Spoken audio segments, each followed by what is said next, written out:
This is BayAreaSportsWeekly.com. San Francisco 49ers update, report, and review. I'm Brian Professor B. Davis from Momo's across the street from AT&T Park in downtown San Francisco.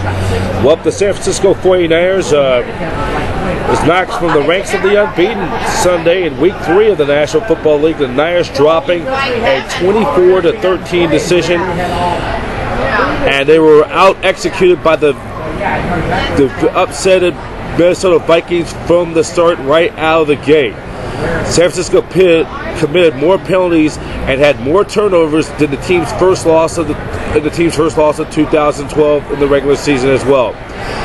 The Vikings did better than all the way around, Jim Harbaugh said to his team after the game, as they fell to a 2-1 start.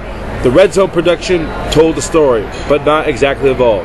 The Niners were 1 for 3 in the red zone opportunities, while the Vikings scored on both of 2 red zone possessions. As a result, San Francisco must rally together while spending a week in Youngstown, Ohio, as they prepare for next Sunday's road game against the New York Jets at the Meadowlands.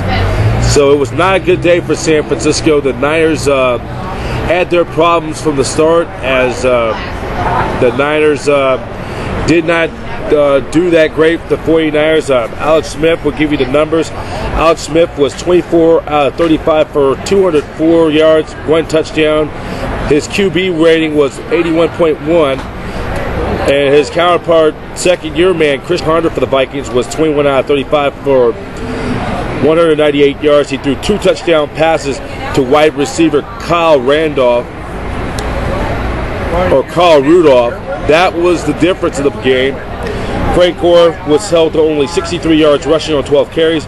Adriuan Peterson had 25 carries for 86 yards. Vernon Davis 5 passes for 53 yards, 1 touchdown. He averaged 10.6 yards. And Mario Manningham 5 balls caught, 56 yards, 11.2 yards. Percy Harvin for the Vikings led the way with 9 catches for 89 yards.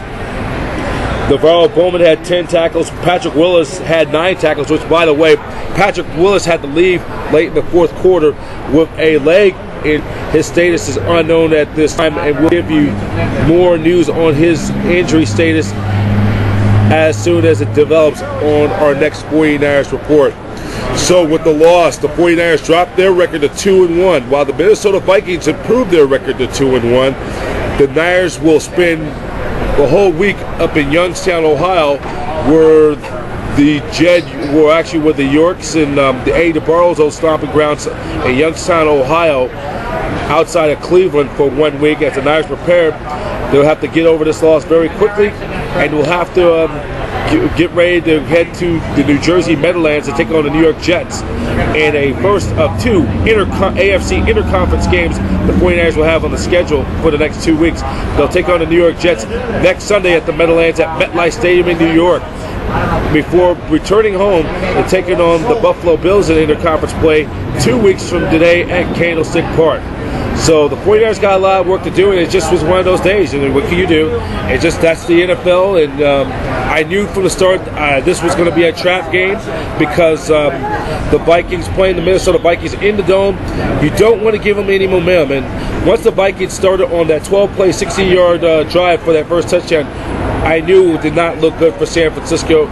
And once you put the Vikings, dome teams like the Vikings, if they get ahead early and get the crowd in the game, and the momentum falls in their favor, you know it's going to be a very tough day and very difficult to come back from. And the Niners really fell behind the 8-ball. Penalties was a key, and we'll also give you more update on Patrick Willis's injury on his leg. His status is unknown for this time on a future 49ers daily report. So, it's over with. It's dead. I mean, it's not the end of the world. Like I said at the beginning of the year, we're going to take one game at a time. Got to take one game at a time, and the Niners will be getting their share of humble pie. So the Niners will be back in action 1 week from today. They'll take on the New York Jets at the New Jersey Meadowlands at MetLife Stadium in East Rutherford, New Jersey.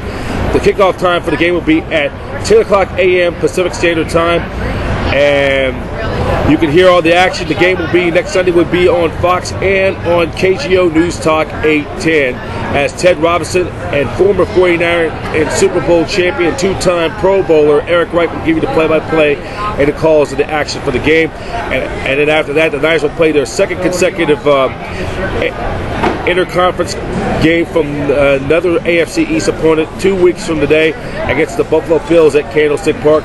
To purchase your tickets, go to 49ers.com for more information, or StubHub.com as your also secondary resource.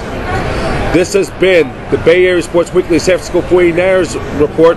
The Niners dropped a tough one, a disappointing 24-13 loss to the Minnesota Vikings, as the 49ers with the loss drops their record to 2-1, while the Minnesota Vikings improved their record to 2-1.